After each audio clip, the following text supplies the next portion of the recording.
Berkali-kali kau menolong, berkali-kali kau kuatkan, dalam lembah gelap Engkau ada, Yesus setia. Dalam lembah gelap Engkau ada, dalam lembah gelap Engkau ada, Yesus setia.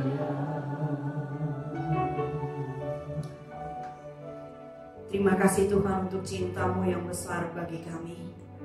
Bersyukur karena Tuhan mencintai kami sedemikian rupa. Tidak pernah ada satu orang manapun yang pernah mencintai kami seperti yang sudah Engkau tunjukkan bagi kami. Bersyukur Tuhan karena Engkau memberi diri-Mu, bukan hanya terluka tapi mati di kayu salib bagi kami, supaya kami bisa memiliki hidup yang baru, supaya kami memberikan pengharapan yang baru. Dan karena itulah kami hadir pada siang hari ini Tuhan. Kami hadir karena cinta-Mu, dan kami akan mengakhiri hidup kami dengan cinta-Mu. Dan kami membutuhkan firman-Mu, karena firman-Mu adalah bahasa cinta-Mu bagi kami. Kami siap untuk diubahkan oleh firman-Mu. Kami siap dikuatkan oleh firman-Mu. Kami siap dan terbuka untuk dikoreksi oleh firman-Mu.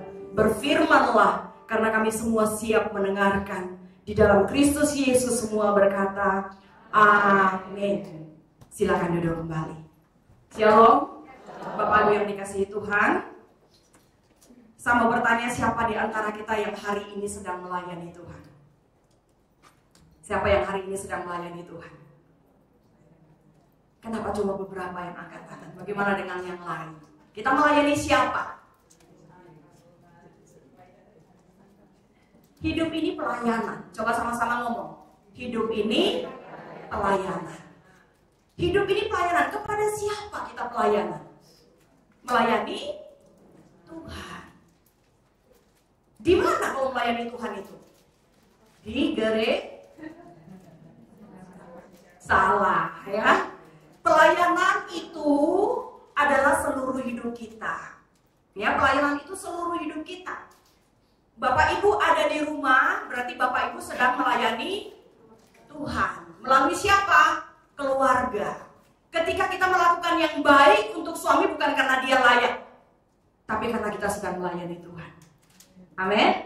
Kita merawat anak kita dengan baik bukan karena kita ada udang di balik batu. Ini investasi masa depan. Kalau mama sudah tua, dia yang merawat mama. Tidak. Kita buat yang baik untuk anak karena Tuhan, kita sedang melayani Tuhan. Ya, kita jadi tetangga yang baik. Kenapa jadi tetangga yang baik? Bukan karena tetangga sebelah api, enggak. Kadang-kadang punya tetangga yang jengkel, betul nggak sih?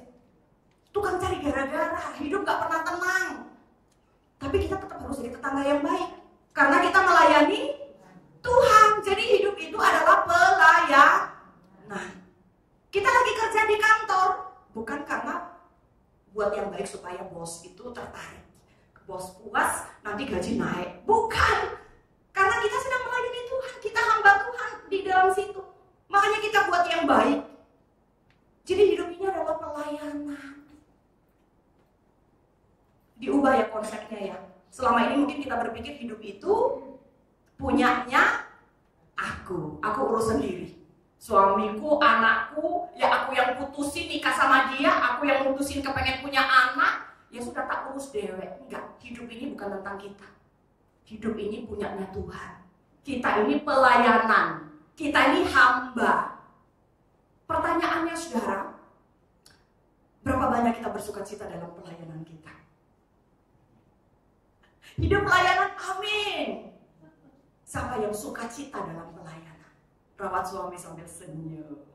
Sukacita melayani suami. Sukacita rawat anak-anak. Senyum sukacita. Kenapa? Berapa banyak yang sukacita? Kalau nggak sukacita, nggak usah angkat tangan, nggak apa-apa sih.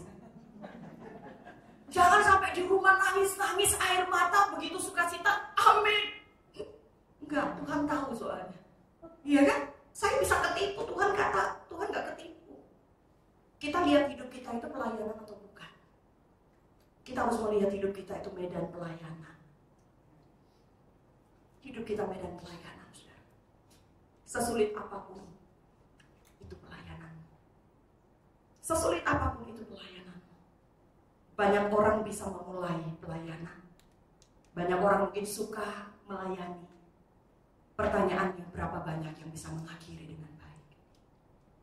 Dan hari ini saya akan memberitakan sebuah firman Tuhan, saudara, yang mengajarkan kita bagaimana bisa mengakhiri pelayanan dengan baik.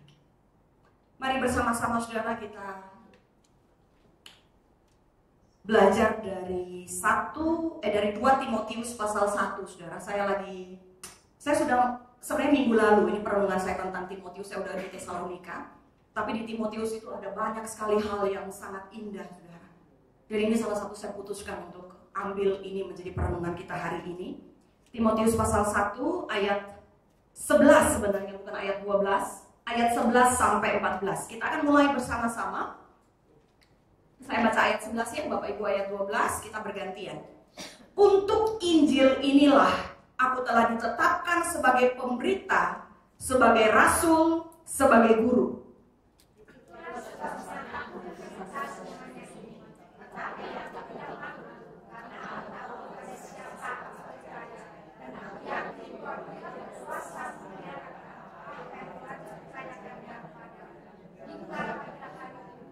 Peganglah segala sesuatu yang telah engkau dengar daripadaku sebagai contoh ajaran yang sehat, dan lakukanlah di dalam iman dan kasih di dalam Kristus. Bersama-sama, peliharalah harta yang indah yang telah dipercayakannya kepada kita oleh Roh Kudus yang diam di dalam kita. Saudara, kalau saudara dan saya mau bertahan dan menyelesaikan pelayanan kita dengan baik, saudara perlu mengenal 4 hal. Yang pertama adalah saudara perlu kenal tujuan pelayanan kita apa. Untuk apa kita melayani? Kita melayani di gereja untuk apa? Kita melayani suami dan anak begitu rupa. Kita harus nangis, kita harus rasanya mau hancur begitu. Tapi kita harus terus bertahan untuk melayani. Kenapa? Tujuannya apa? Saudara, tujuannya bukan untuk kebahagiaan kita. Kadang-kadang kan kenapa kita kecewa? Karena kita pikir semua tujuan akhir dari pelayanan kembali kepada kita. Kalau kita melayani suami dengan baik, suami tambah romantis, kita senang.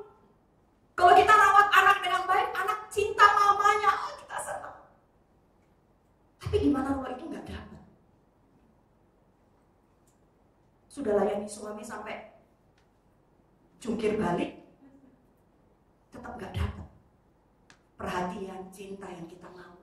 Sudah rawat anak begitu rupa, tetap dia nggak hormati mama, nggak menghormati papa.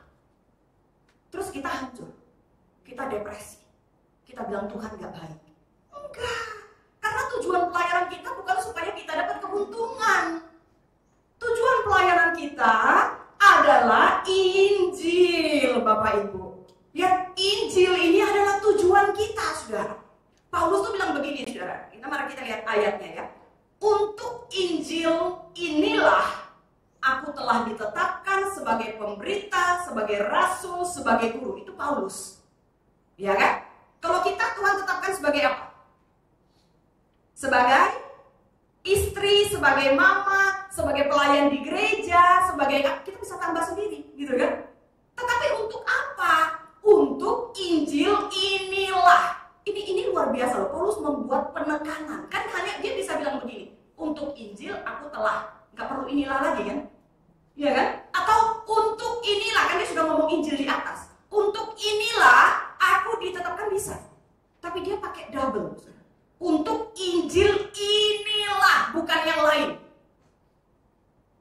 Jadi saudara tahu kenapa saudara dan saya ditetapkan menjadi mama, menjadi istri, menjadi anaknya papa mama kita, ditetapkan menjadi pengajar, menjadi pendeta, ditetapkan menjadi apapun. Saudara tahu tujuannya apa? Supaya Injil yang mendapatkan keuntungan, Tuhan yang mendapatkan keuntungan. Saudara, kita perlu koreksi motivasi kita di dalam melayani keluarga kita. Kalau selama ini kita pikir kita melayani suami supaya nanti dia baik sama kita. Kita baik sama anak supaya nanti anak baik sama kita. Kita perhatian sama mama papa kita supaya kita dianggap jadi anak paling the best. Keliru, saudara. Saudara harus melakukan yang baik supaya orang lihat Injil. Supaya suami lihat, wow, Tuhan ada dalam hidup istriku. Kalaupun nanti dia menghargai kita, dia menghargai bukan karena kitanya, tapi karena dia menghargai Tuhan di dalam kita. Begitu anak kita besarkan dengan sungguh-sungguh. Jaga hati dia supaya jangan luka. Karena banyak orang tua ngawur memperlakukan anak kan ya. Tujuannya bukan supaya nanti besok-besok kita jadi mama paling terbaik, bukan. Supaya anak lihat ada Tuhan dalam hidup kita. Jadi dia menghargai mamanya bukan karena mamanya baik. Dia menghargai mamanya karena dia lihat Tuhannya jelas banget dalam diri mamanya. Mamanya sedang kasih warisan rohani yang luar biasa bagi anaknya. Saudara jadi baik bagi tetangga. Saudara jadi baik di dalam perusahaan. Saudara jadi baik bukan tujuan yang lain. Tapi satu, karena Injil Yesus Kristus. Dan bukan karena yang lain. Saudara, ini modal, saudara. Kalau saudara melihat hidupmu, pelayananmu, itu tujuannya adalah diri sendiri. Saudara percaya saya, saudara akan stres, saudara akan depresi, saudara akan meninggalkan Tuhan. Saudara gak bisa menutup pelayanan hidupmu dengan baik. Gak bisa. Karena your life is not about you, about your God. Hidup bukan tentang kita, Bapak Ibu. Ngomong pada diri sendiri yuk. Hidupku miliknya Tuhan. Hidupku miliknya Tuhan. Bukan milikmu sendiri. Buatlah segala sesuatu, layanilah yang terbaik. Tapi supaya Injil Yesus Kristus dikenal orang, dilihat orang. Itu pelayanan, saudara. Selama ini mungkin kita lihat hidup ini pelayanan, tapi yang dilayani siapa? Diri kita, bukan Tuhan. Salah, saudara. Itu tujuan yang salah. Paulus kasih ingat kita. Paulus diangkat menjadi yang lain, gitu ya. Dia diangkat sebagai guru, rasul dan seterusnya, bukan karena diri sendiri. Next. Jadi saudara, Injil itu yang menyelamatkan kita ya. Injil itu yang memulihkan kita. Injil itu yang memakai kita. Dan Injil harus menjadi tujuan pelayanan kita. Saudara, saya dan saudara kita bukan orang baik. Saudara, saya mau kasih tahu kita bukan orang baik. Saudara dan saya nggak layak untuk diselamatkan. Tapi karena Tuhan tahu kita nggak layak, kita nggak mampu untuk berjuang. Itu sebabnya Yesus Kristus mau datang di dunia. Dia mau mati bagi saudara dan saya. Dan saudara, Injil itu yang membuat kita selamat. Saya dan saudara punya banyak luka, bukan? Saya dalam hidup saya punya banyak luka, Bapak Ibu. Saya punya banyak luka. Saya punya luka dari orang tua saya punya luka dari tetangga saya. Pernah ada orang yang melecehkan saya punya banyak luka sekali. Dan saya tahu kalau ketika Tuhan gak memulihkan saya, saudara, saya mungkin sampah masyarakat. Masyarakat. Tapi kalau sampai hari ini saya ada karena Injil itu bukan hanya selamatkan saya, dia memulihkan saya. Dia pulihkan saya, saudara. Luka itu disembuhkan, trauma itu disembuhkan. Berapa banyak di antara Bapak Ibu masih simpan luka sampai hari ini? Saudara terluka dengan suamimu mungkin. Saudara mungkin terluka dengan anakmu, saudara terluka dengan orang tuamu, saudara terluka dengan kata-kata orang itu melukai engkau. Berpuluh-puluh tahun engkau gak bisa lupakan. Saudara, Injil yang menyelamatkan engkau. Itu darah itu tercurah sanggup menyembuhkan luka hatimu. Dia pulihkan engkau. Mungkin semua luka itu seharusnya bisa membuat saudara hancur sehancur-hancur. Tetapi karena darah yang berkuasa itu, dia memulihkan engkau. Bukan hanya pulih, tapi dia juga pakai, saudara. Pertanyaannya, berapa banyak mau dipakai oleh Tuhan? Setelah engkau diselamatkan, engkau pulih, engkau bilang, Tuhan pakai aku. Gak usah jauh-jauh, mulai dari keluargamu, saudara. Buka mata ketemu siapa? Mulai dari mereka. Tuhan pakai engkau untuk mereka. Supaya orang lain bisa melihat ada kuasa Allah dalam diri kita. Ada Injil Yesus Kristus yang nyata di dalam diri kita semua, saudara. Dan seharusnya kalau dia sudah selamatkan, pulihkan, pakai, maka Injil itu harus menjadi tujuan dalam pelayanan kita. Kita buat apapun, jangan korupsi.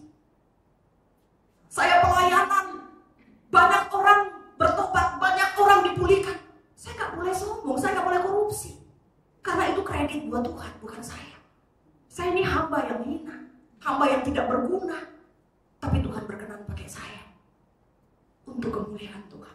Gak boleh korupsi. Gak boleh korupsi.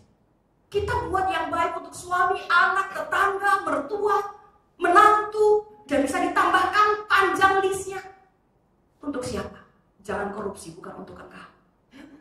Buat tulus untuk Tuhan. Supaya mereka bisa lihat Tuhan dalam kita. Kalau saudara jadi orang yang tidak tulus, saudara buat karena saudara kepengen dipuji, saudara buat karena saudara kepengen diakui jadi mertua yang baik, mama yang baik, saudara kecewa dan depresi. Karena saudara sedang kesasar. Arahnya salah. Tujuan pelayanan saudara salah. Tujuan pelayanannya harusnya Tuhan. Next. Saudara, ini tujuan tunggal ya saudara. Pelayanan itu punya tujuan hanya satu, yaitu Injil Yesus Kristus. Nanti kita bilang begini, ya bonusnya apa? Bonusnya ya hidupnya lumayan enak, ya punya ini, punya itu. Saudara keliru, itu nggak bercabang saudara. Tujuannya satu. Jadi kita nggak pernah punya ambisi untuk punya hidup yang enak. Orang Kristen tuh perlu belajar ya. Saya mau beritahu ibu-ibu apalagi. Belajar mendisiplinkan diri, latih diri untuk mencintai kesederhanaan. Cintai kesederhanaan. Semakin saudara sederhana hidupmu, semakin saudara bisa mengalami Tuhanmu. Paulus semakin dia kagum dengan Tuhannya, dia semakin melihat dunia ini tidak menarik sama sekali. Sehingga dia tidak pernah mengejar apa yang dunia mau, tapi dia selalu kejar yang Tuhan mau. Kalau kita hidup di dalam hedonisme yang begitu luar biasa, sekali lagi saya nggak anti Bapak Ibu, tapi hidup sederhana itu baik. Hidup sederhana itu baik. Latih, kita perlu latih dengan sengaja. Karena spirit yang ditawarkan dunia ini tidak sederhana, saudara. Spirit yang sedang ditawarkan, coba saudara lihat TV, saudara lihat media sosial. Semakin saudara hedon, semakin dianggap keren. Semakin saudara hedonisme, semakin saudara dilihat itu berhasil. Semakin diakui. Saudara, kita nih butuh pengakuan apa? Wong pengakuan kita sebagai anak Allah itu sudah yang paling baik. Kita gak butuh pengakuan. Dunia ngakui, gak ngakui, kita gak urus. Urusan kita adalah kita betul-betul mengalami Tuhan. Dan kalau saudara mau mengalami Tuhan, semakin latih diri untuk sungguh-sungguh hidup di dalam kesederhanaan. Hidup itu sederhana, cara pikirnya sederhana, gaya hidupnya sederhana. Itu ya, semuanya harusnya lebih sederhana, lebih baik. Tujuannya apa? Karena bagi kita sudah mengalihkan pandangan kita bukan kepada dunia, tapi kepada Kristus. Kepada Kristus. Tujuannya tujuan tunggal, saudara. Hanya Injil Yesus Kristus. Saudara, dengan mengenal tujuan pelayanan kita, itu akan menolong kita untuk menggadaikan, untuk tidak menggadaikannya dengan barang murahan yang disukai dunia. Saudara, ada banyak barang murahan hari ini yang dunia suka. Tapi sayangnya juga orang-orang Kristen juga suka. Apa? Uang. Siapa nggak suka uang? Iya kan? Orang Kristen juga suka. Apalagi? Kuasa. Barang-barang mewah. Dunia suka. Orang Kristen juga suka. Rebutan. Rebutan. Tapi saudara, itu barang murahan, saudara. Kalau saudara melihat Injil Yesus Kristus, saudara mengalami Tuhan, berjumpa dengan Tuhan, saudara akan lihat ini harta yang paling berharga. Semua barang-barang yang keren oleh dunia, saudara akan lihat itu sebagai barang murahan. Dan saudara, kenal tujuan pelayananmu, supaya engkau jangan menggadaikan Injil demi barang-barang murahan. Injil jauh lebih penting dari barang murahan. Amin. Injil lebih penting. Percuma kalau saudara punya segala sesuatu, punya tas mewah, rekening gemuk, gitu ya. Tapi hidup saudara kosong, tidak ada Kristus di dalamnya. Suamimu, anakmu melihat engkau sebagai monster, gak melihat Tuhan sama sekali. Tapi saudara punya keren-keren tuh. Itu saudara memilih punya barang murahan. Saya bilang, mau ratusan miliar, mau berapa banyak, saya bilang saudara pilih yang murahan. Saudara sudah menggadaikan harta yang paling berharga. Jadi kita harus punya perspektif yang benar. Kalau saudara mau mengakhiri pelayananmu dengan baik, kenali tujuan pelayananmu. Tujuan pelayananku bukan aku lagi. Turunkan dari tahta itu. Injil harus bertahta di situ. Dan itu yang harus menjadi tujuan pelayanan kita. Saudara, panggilan Paulus, gitu ya, panggilan Paulus sebagai pemberita Injil, rasul, guru, hanya untuk satu, yaitu untuk Injil Yesus Kristus. Mari kita juga sama, kita dipanggil menjadi mama, menjadi mertua, menjadi menantu, menjadi istri, menjadi apapun itu. Harus Injil, itu adalah tujuannya. Itu pertama, saudara. Yang kedua, kalau saudara kepengen berhasil menyelesaikan pelayanan saudara dengan baik, yang kedua adalah saudara perlu tahu, perlu kenal konsekuensi pelayanan. Next. Oh, ya, sorry. Rupanya itu dan ini agak sedikit beda, gitu ya. Oke. Ya. Oke, yang kedua, kenal konsekuensi pelayanannya, yaitu penderitaan. Saudara, kita kalau melayani Tuhan, kita bilang ada lagu yang itu ya, yang kerja buat Tuhan selalu manis. Manisnya kenapa? Biar pikul salib selalu manis. Apalagi? Ayo kerja buat Tuhan sungguh senang-senang. Saya mau nanya, betulkah senang-senang? Kalau kita punya pemikiran, kalau kita melayani Tuhan pasti senang, begitu saudara ternyata kok menderita, saudara merasa saudara dibohongi, betul kan? Begitu melayani, aduh ketemu satu orang ini aja udah pusing. Siapa dia? Orang paling dekat, suami, istri gitu kan, anak gitu kan, orang paling dekat, satu aja ketemu pusing dunia gitu kan. Baru satu saudara, makanya jangan sampai punya dua gitu kan. Jangan sampai punya dua, satu aja nggak habis masalah nggak kelar-kelar gitu kan. Jadi saudara, begitu kita berjumpa ternyata penderitaan. Dan memang Paulus bilang begitu saudara. Coba kita lihat ayatnya ya. Kita lihat ayatnya. Itulah sebabnya itu apa? Injil tadi itu. Karena untuk Injil itulah aku menderita semuanya ini. Jadi Paulus menderita karena Injil Yesus. Dari awal Paulus tahu ya. Dari awal Paulus sudah paham bahwa kalau dia dipanggil untuk mengikuti jejak Yesus, bukan kemakmuran hidup yang dia dapatkan, bukan kehidupan yang glamor yang dia dapatkan, tapi dia menjadi satu dengan penderitaan Kristus. Saudara, saya mau beritahu saudara, kalau saudara mau ikut Yesus, saudara dipanggil menjadi satu dengan dia. Dia memulihkan, amin. Dia menyelamatkan, amin. Dia memakai saudara, amin. Tapi jalannya itu tidak selalu senang-senangnya. Jalannya itu menderita. Itu harus disadari. Jadi kalau misalnya hari ini ternyata kita juga memang sedang menderita, itu memang jalan. Itu memang jalan. Karena Yesus melewati jalan itu, Paulus juga melewati jalan itu.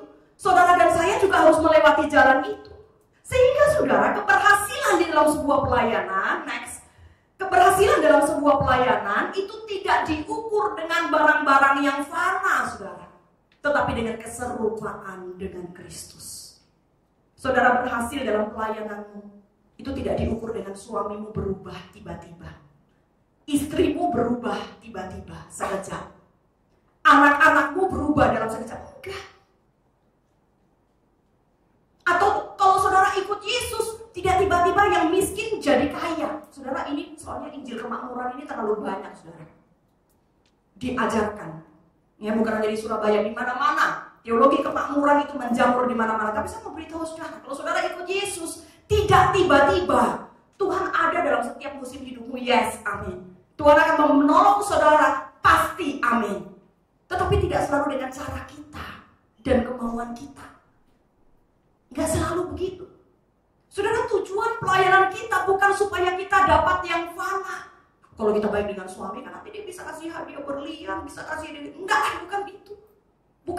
Bukan itu keberhasilan. Bahkan justru seringkali kita harus lebih menderita. Bukan mendapatkan yang baik, tapi justru menangis, air mata, penderitaan. Tetapi lihatlah itu semua sebagai cara untuk Tuhan membuat kita menjadi serupa dengan Dia. Saya mau beritahu, Tuhan, saudara, saya mau tanya ya, ini saya mau nanya Bapak Ibu yang ada di di sini. Saya mau nanya, berapa banyak di sini yang dekat dengan Tuhan itu ketika lagi kaya raya? Berapa banyak yang dekat dengan Tuhan itu ketika kesehatannya lagi fit-fitnya? Gak ada. Berjumpa dengan Tuhan kapan? Waktu udah ngesok di bawah, udah gak punya apa-apa, rasanya sudah gak, baru kita kenal Tuhan. Betul? Cara kerja Tuhan dengan cara kerja manusia itu beda, saudara. Manusia itu berdosa ya. Semakin dikasih semakin gak tahu diri. Itu manusia. Tuhan tahu kita. Makanya dia treat kita dengan cara yang paling baik. Seringkali dia tidak anti dengan penderitaan.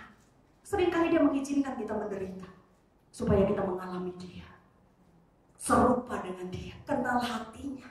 Kita kenal bahwa dia pribadi yang gak pernah tinggalkan kita. Itu ketika kita menderita. Ketika satu orang pun gak ngerti kita. Ketika mungkin kita ada dalam keramaian tapi sebenarnya dalam hati paling sepi. Tapi justru di tengah-tengah masalah kita itulah kita tahu bahwa ada satu pribadi yang gak pernah meninggalkan kita sendiri, yaitu Tuhan. Jangan antipati dengan penderitaan, apalagi mencari jalan pintas supaya penderitaannya diganti dengan barang-barang fana, saudara. Jangan. Karena itu konsekuensi dalam pelayanan. Itu konsekuensi dalam pelayanan. Next. Kepuasan hidup tidak diletakkan pada prestasi, otoritas, atau materi yang diperoleh, tetapi pada Injil Yesus Kristus yang makin disebarkan. Walau saudara menderita, walau saudara tidak enak, saudara puas nggak dengan hidup saudara hari ini? Mungkin saudara, kalau saudara nilai hidupku pas-pasan, hidupku nggak terlalu enak seperti saudara-saudaraku yang lain. Hidupku juga sengsara, aku punya kesakitan nggak seperti orang lain. Aku punya ini, punya itu yang semuanya nggak enak dan kurang. Tapi kalau saudara masih berkata bahwa aku puas dengan hidupku, karena Tuhan ada dalam hidupku, karena aku mengalami Tuhan dalam hidupku, itu kepuasan hidup yang sesungguhnya, saudara. Dan itu hartamu yang paling luar biasa. Kepuasan hidup, jangan pernah letakkan kepuasan hidup pada prestasi. Jangan. Berapa banyak orang tua itu mengkondisikan begitu bangga kalau anaknya berprestasi. Tapi begitu anaknya tidak berprestasi dikatain bodoh, dikata-katain memang gak bisa apa-apa. Tidak, dari kecil anak itu sudah dididik. Dia itu hanya baru bisa berharga kalau dia berprestasi. Saudara, Tuhan beda dengan kita. Stop ya. Jadi orang tua kita belajar tulus membesarkan anak-anak kita. Terima dia apa adanya. Pintarkah, tidakkah? Berprestasikah, tidakkah? Cintai dia, dia anaknya. Dia Tuhan yang beri.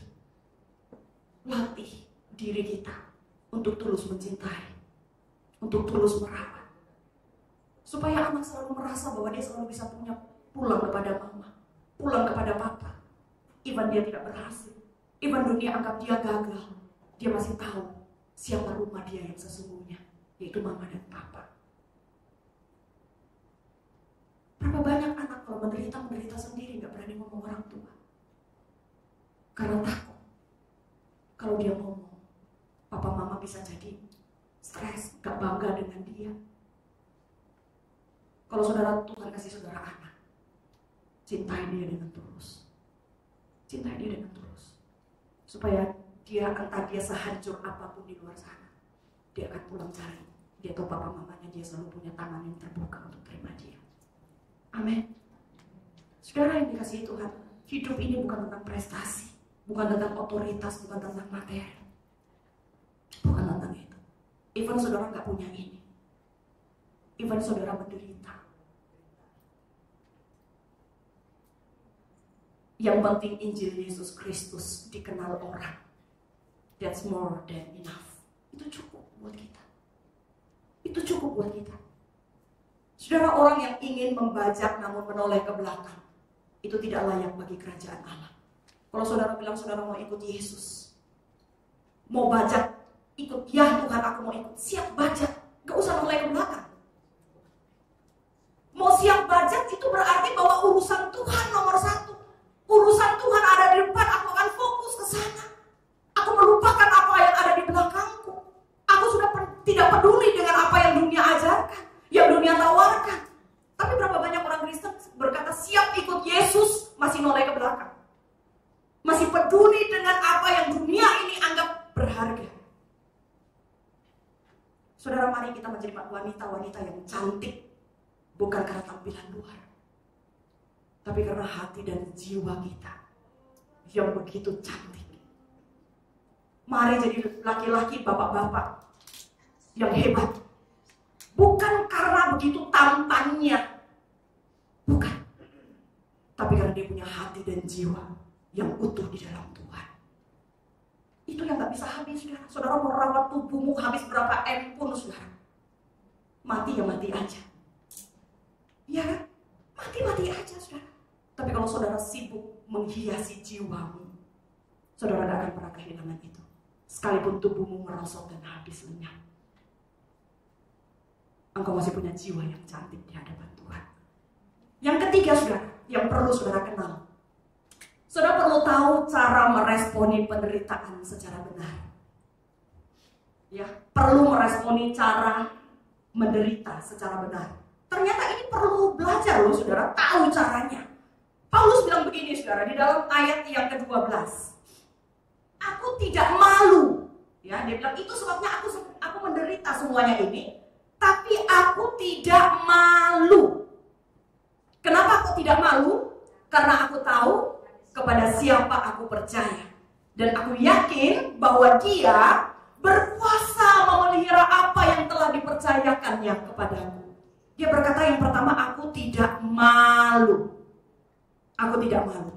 Saudara, kata tidak malu di situ, ya kata tidak malu di situ, itu kalau dalam bahasa aslinya itu epaiskunoma itu forget it, ya lupakan saja itu. Tapi yang saya mau kasih tahu itu adalah gini, saudara. Artinya aku tidak malu itu maksudnya begini. Itu adalah sebuah pengalaman rasa sakit. Kalau kita tuh dihianati orang atau dipermalukan orang, pernah nggak kita tuh rasa sakit sekali? Itu malu di situ yang Paulus maksud. Jadi aku tuh menderita. Mungkin diolok-olok orang, kalau kamu rasul kok menderitanya kayak begitu. Tapi Paulus bilang begini, aku nggak malu. Aku nggak akan merasa itu sakit. Aku nggak melihat itu sebagai sesuatu yang atau sense of loss of status. Jadi dia tuh merasa kayak kehilangan muka gitu loh, nggak berharga gitu loh. Karena dia menderita untuk Tuhan. Berapa banyak di antara kita, kalau kita melakukan yang baik, orang tuh menghina kita, gitu. Orang tuh menghina, merendahkan dan seterusnya. Tapi Paulus bilang begini, aku tidak malu. Aku nggak malu, aku nggak kehilangan muka. Aku nggak perlu merasa sakit sekali karena penghinaan itu, nggak perlu. Kenapa? Alasannya adalah begini, saudara. Alasannya next. Alasannya karena aku tahu kepada siapa aku percaya. Dia tahu siapa yang dia percaya.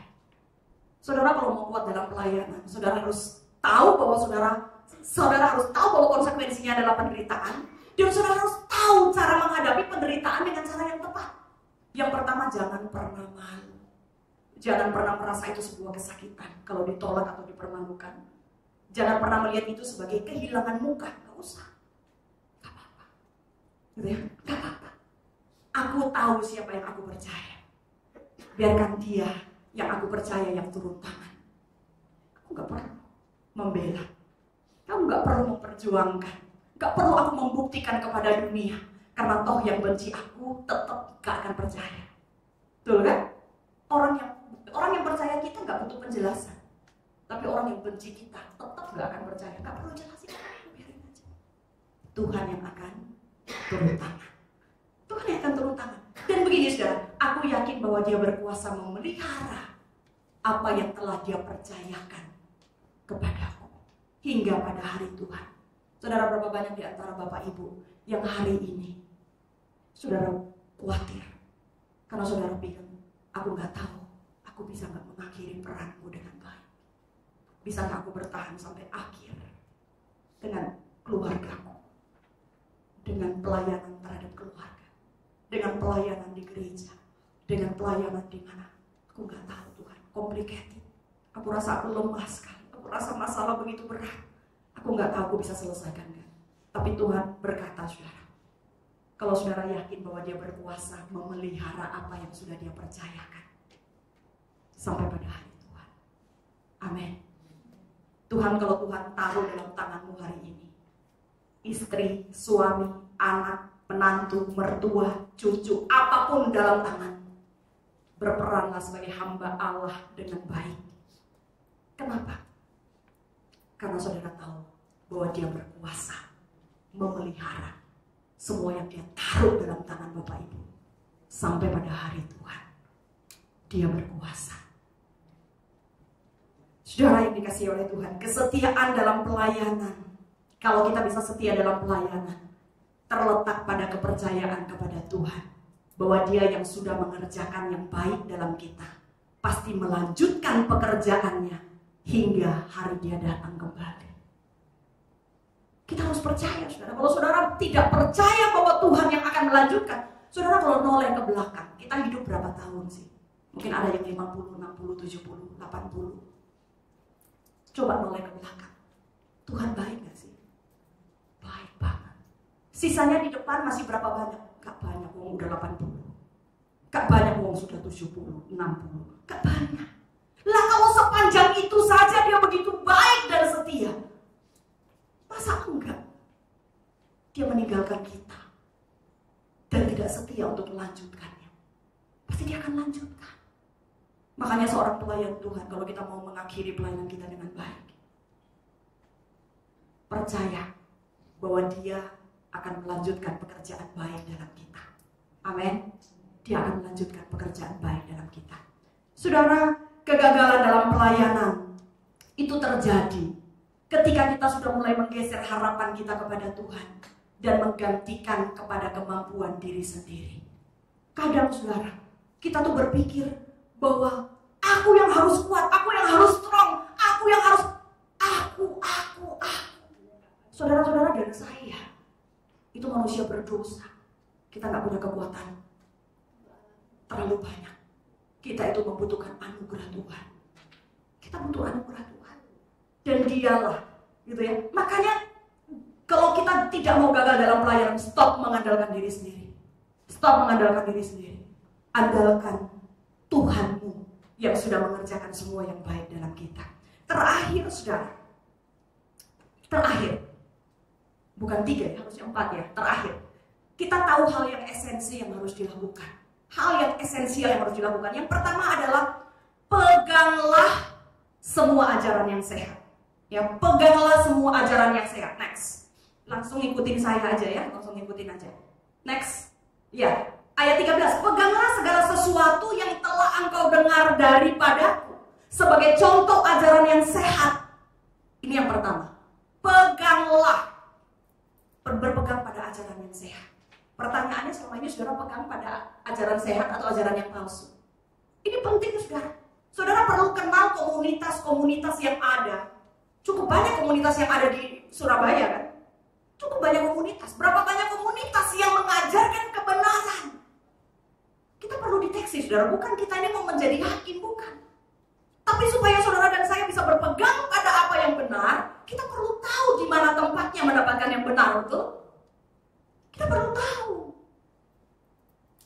Jadi pegang segala sesuatu yang benar, ajaran yang benar.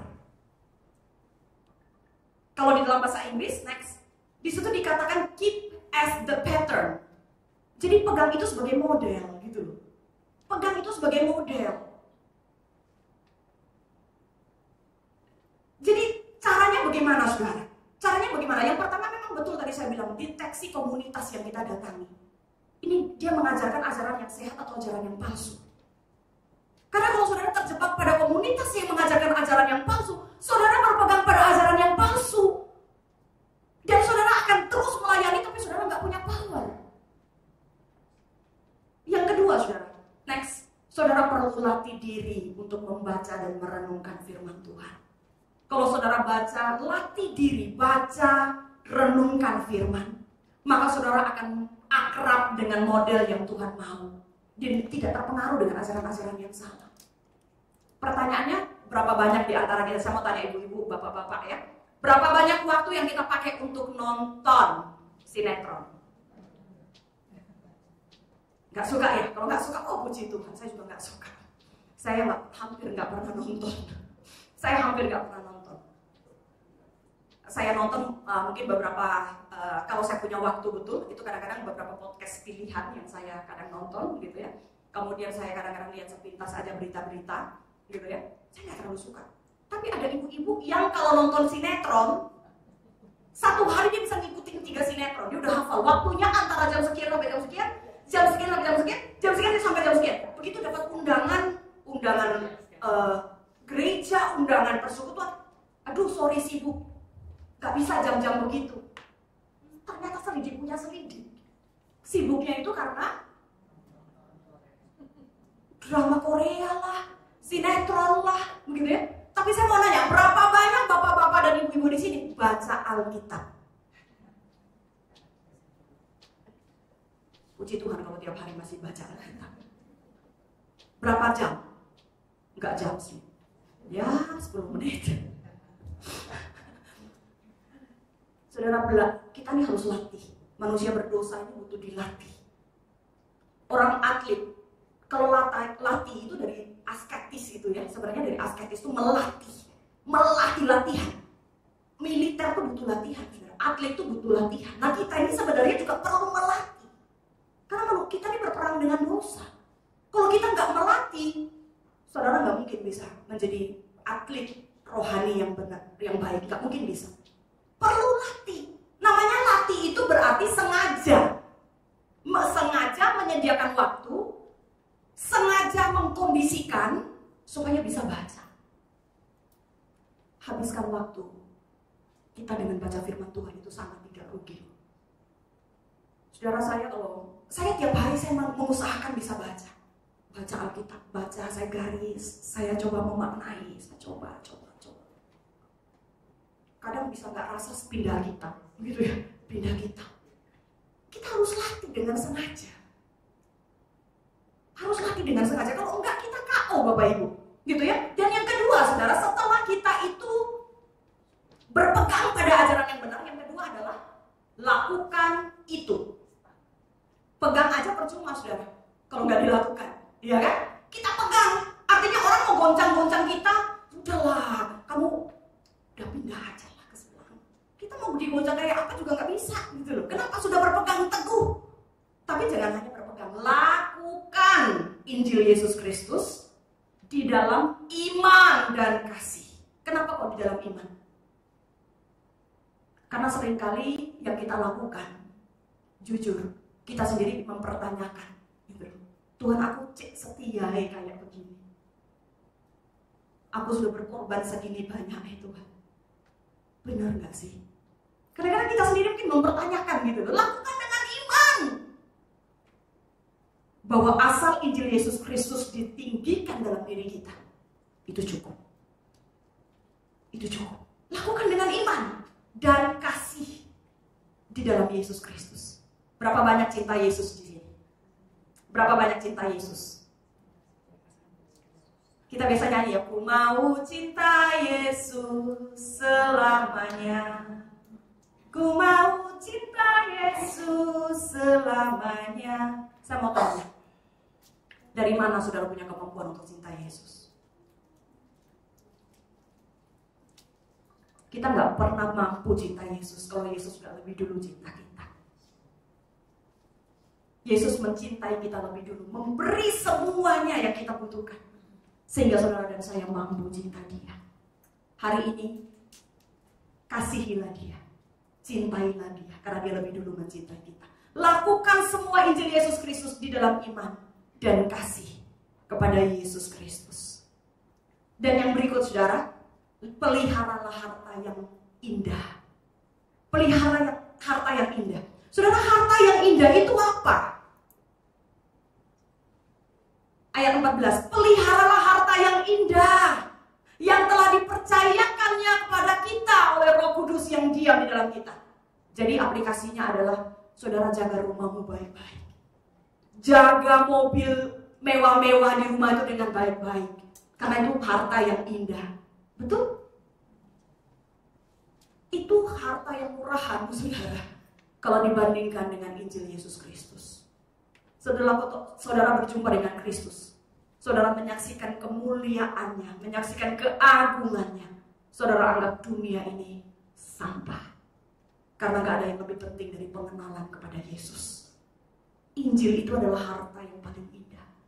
Saudara, masa saudara gak bersyukur? Saudara sudah punya harta yang paling indah yang Tuhan beri. Harta apapun yang hari ini saudara punya ya. Properti, rumah, segala macam, barang-barang berharga. Saya beritahu dalam sekejap bisa habis. Kalau nggak barangnya yang habis, kitanya yang habis. Kalau kitanya habis, saudara mau punya berapa banyak juga untuk apa? Iya kan? Kalau kita nggak habis, hartanya yang habis. Tuhan set gempa bumi terjadi, semua terkubur.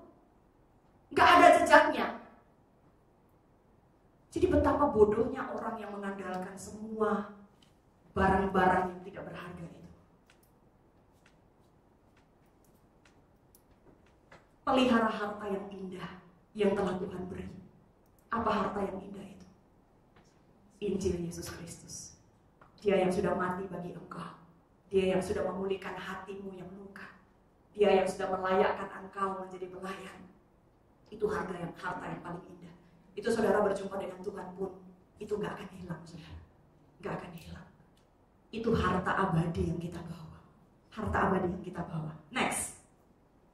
Ya, prestasi, posisi, otoritas, kekayaan adalah sampah jika kita berjumpa dengan Kristus yang begitu berharga. Saudara, saya kemarin, ini saya tutup dengan ini, saya nggak tahu ini sudah jam berapa. Minta maaf, udah 11.20 ya, nggak apa-apa ya. Oke, saudara, saya tutup dengan satu cerita. Kemarin saya kaget sekali karena begitu saya dengar kawan saya, adik tingkat saya sebenarnya, dia seorang guru sebenarnya dia guru di Jember. Ya, dia guru di Jember sana, setahu saya. Tiba-tiba dia tuh udah pindah gitu ya, di Kalimantan dan dia tuh sedang sakit parah. Saudara, begitu saya kemarin bisa video call dengan dia siang itu, video call cukup agak lama karena ada satu teman yang tinggal dekat, kemudian di sana kita video call gitu ya. Saudara, dia seorang guru yang betul-betul melayani Tuhan dengan luar biasa, saya tahu dia gitu ya. Kami cukup dekat gitu ya, dan saudara, dia itu masih sempat ikut retreat di saat guru-guru waktu itu pada bulan Juli itu dia masih ikut sempat retreat. Dia paksa, pokoknya dia harus, kayak dia rasa sakit punggung dan seterusnya begitu. Begitu dia pulang retreat, saudara, tiba-tiba jatuh tergeletak itu gak ada orang.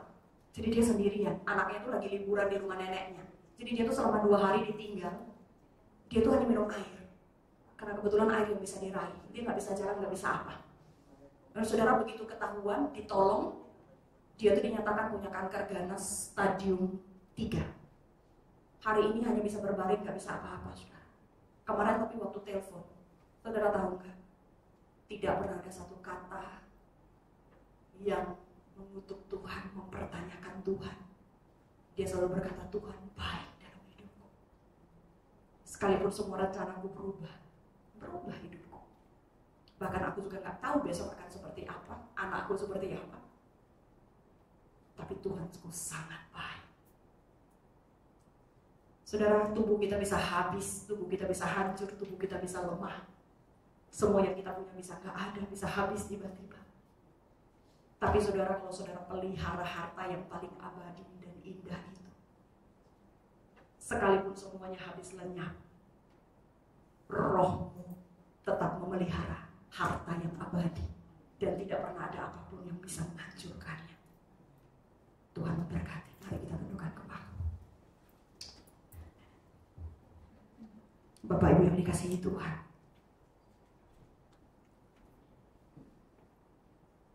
apakah hari ini engkau melihat kehidupanmu sebagai sebuah pelayanan kepada Tuhan? Apakah engkau melakukan semua yang baik dengan motivasi untuk Injil Yesus Kristus? Kalau tidak, katakan kepada Tuhan, Tuhan ampuni aku. Kalau selama ini aku egois di dalam melayani Engkau. Aku mati-matian melayani keluarga. Aku mati-matian melayani di gereja. Aku mati-matian melayani di mana-mana. Tapi motivasiku belum murni. Mari mohon pengampunan di hadapan Tuhan. Mari tujukan semua pelayanan kita itu kepada Injil Yesus Kristus. Sekalipun menderita, Injil Yesus Kristus lebih berharga dari penderitaan kita. Mari melihat Injil Yesus Kristus sebagai harta indah dan abadi yang sudah Tuhan beri dalam tangan kita. Maukah engkau memeliharanya? Bapa di surga, hamba-Mu dan umat-Mu datang menghampiri tahta kudus-Mu. Mohon ampun di hadapan Tuhan. Kalau selama ini kami memandang hidup kami adalah milik kami. Ampuni kami. Ampuni kami Tuhan, kalau selama ini kami melihat dunia masih begitu indah. Kami tidak melatih diri kami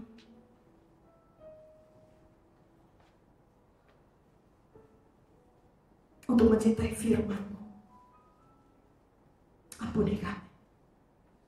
Satu hal yang kami tahu, bahwa karya yang baik yang sudah Tuhan beri dalam kami akan Tuhan teruskan. Kami tidak cukup kuat Tuhan, beban kami begitu berat, kami lemah dan terbatas. Tapi yang kami tahu adalah Allah yang kami percaya itu sanggup meneruskan, sanggup memelihara sampai hari kedatangan Tuhan. Terima kasih.